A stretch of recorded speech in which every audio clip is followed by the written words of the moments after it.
Christians in Public Service is an organization founded by current and former elected officials who saw the need to have an organization that would bring together Democrats and Republicans under the same roof, and conservatives who have one thing in common, and that is our love for Jesus Christ. As a former elected official myself, I saw the need to have an organization that would help support and walk alongside those who are serving in the lion's den of local politics. When you start serving as elected official, it's sort of simultaneously a very public-friendly place, but also could be a very lonely place, especially for Christians, in my opinion. This sort of a very comforting thought for me, and especially in the beginning, to know that there's this support, to know that there are people out there like you who are interested in really serving Jesus while they're in office. When you are in leadership and you have named the name of Jesus Christ, you have a huge target on your front and your back. If we name the name of Jesus Christ, we know, because Jesus told us, that we all have an adversary, and that's Satan. So this is a place where we're coming together to have good conversations, even debates about different issues, but doing it in a different way, doing it in God's way of really trying to work together. To me, there's a whole lot to get out of it, just getting to meet all the people who are part of the organization, and then the supportive scriptural readings. That's what initially attracted me, and that's what's kept me all the way to now being, I guess, chair of the board. So, but I love the organization. We want to make sure that not only do you serve well, but that you finish well and be a witness for Jesus Christ. When we were sitting around the table this year to say, okay, who would be a perfect person to be awarded the Ron Anderson Public Servant Leader Award this year? And there's criteria, like very long criteria that you have to meet. And one of us were nominating different people. And I have known Adam for, I guess, about 4 years now. And Adam kept coming to mind. And now it's my particular privilege as chair of Christians in Public Service to introduce you to the 2017 Ron J. Anderson Award recipient, Dallas Councilman Adam McGough.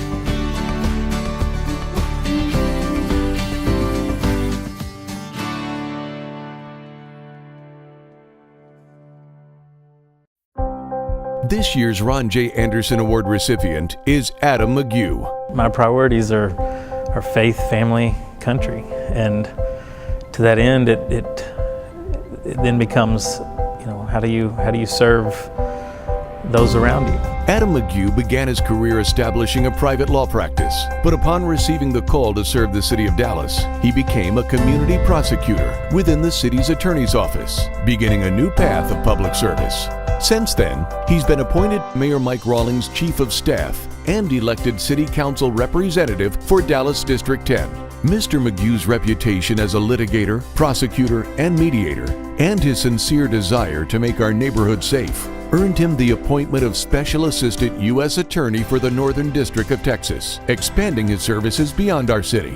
Living with faith, compassion, and commitment, Adam McGough is a devoted man of God with a true heart for service. I think of several words when I think about him. I think about integrity, I think about character, I think about wisdom, I think about convictions. I would describe Adam as kind, I would describe him as thoughtful and humble. He is very polite and he treats everybody with respect, but I think he has a heart that is gentle as well. People know that he's a man of conviction. He's thoughtful. He's not somebody that's just going to vote the way that he thinks others want him to vote. He's not going to lead the way other people think he should lead. When I have to make a decision at council, I tell people all the time, every time I press that button to vote, it's a prayed for decision. He's able to stay true to his convictions as a man of God, but also be able to serve the common good of the community.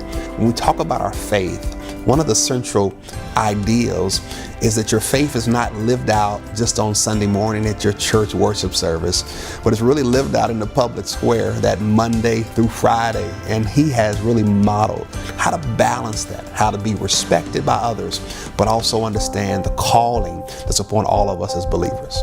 Adam McGough's passion for bringing people together and consensus building has made him a powerful and effective mediator. Last year we had a very tricky housing issue that we could not get the council to agree with how we were going to deal with rental properties, what code we were going to enforce. You know, issues like that that are really tough, and the council couldn't agree.